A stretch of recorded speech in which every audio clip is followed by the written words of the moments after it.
Chapter 3. The Wise ASP. I can't pinpoint the exact date that the anger started. I mean, it's obvious that it really began when Dad died, and probably even when he began his inexorable decline. But for 2 years after Dad died, it was dormant. I suppose it was more of an edge than something that pretty much consumed me. It made me snappy. It caused my grandma to cluck over me. Once, after I gotten annoyed with Lily for picking at James for some stupid, imagined offense. Honestly, though, she couldn't just relax, especially if it was the wrong time of the month. Just shut up, Lily.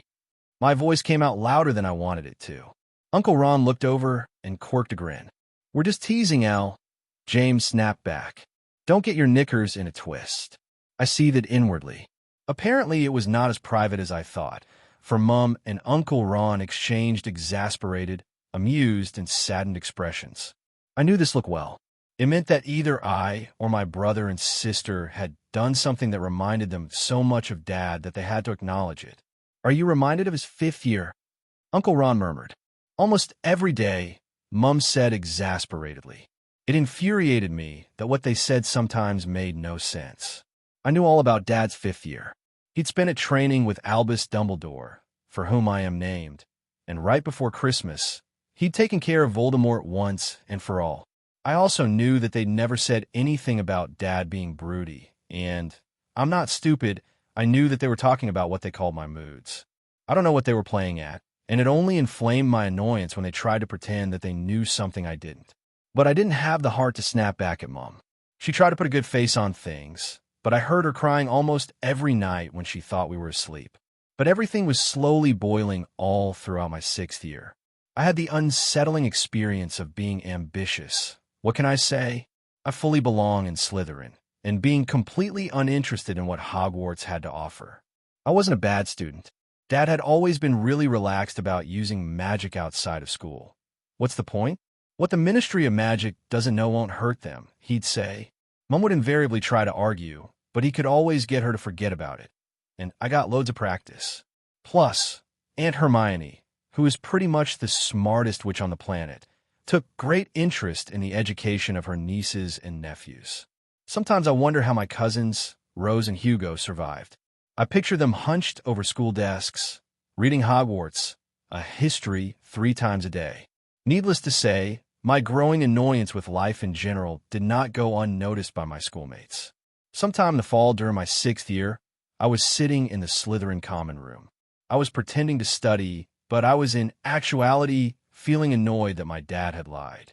Well, to be fair, he hadn't lied. He'd told me, the night before I left for my 1st year at Hogwarts, that he'd made the best friends he'd ever had during his very first ride on the Hogwarts Express. And he had. That wasn't a lie. And I could admit that he had never promised the same thing for me. But it seemed like an affront to destiny that I did not, in fact, meet an Uncle Ron or Aunt Hermione during my first ride.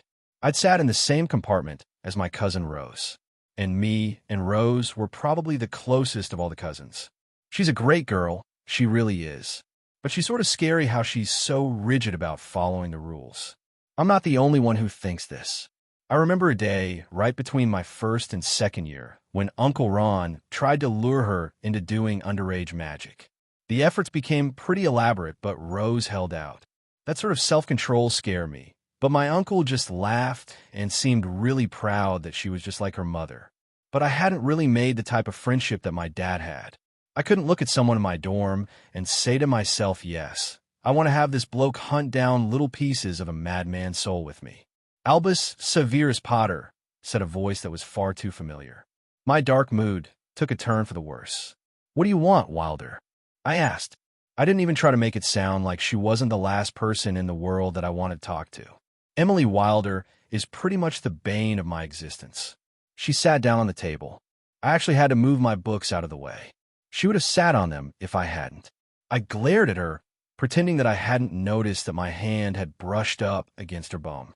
And when I gave that up as a bad job, I just glared harder.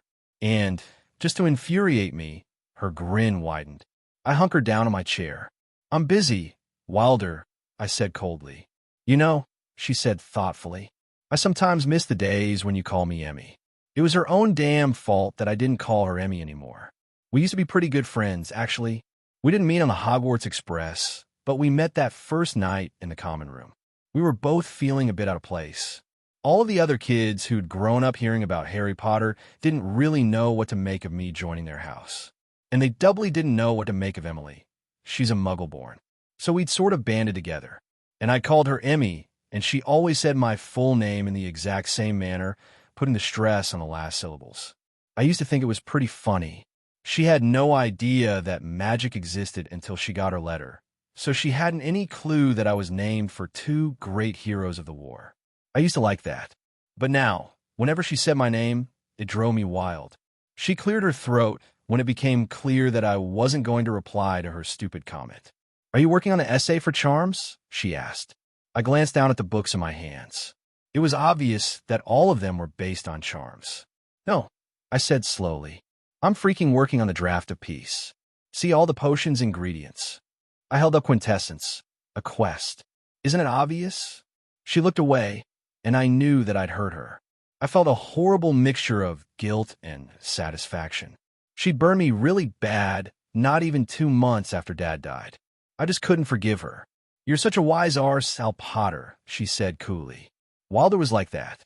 She could bounce back without more than a second of hesitation. But she couldn't control the dull flush that crept up her neck. "No, wait," she said thoughtfully. "You're not a wise arse. You're a wise ASP. "Your initials," she said, as if I were a particularly stupid 5-year-old and couldn't have figured that out myself. ASP. Wise ASP. A few fifth years laughed a bit nastily. I just told them to shut the hell up, so I probably deserved it. And Wilder scooted off the table, flipped that long hair the color of honey over her shoulder, gave me a wink, and sashayed right out the door. The nickname stuck.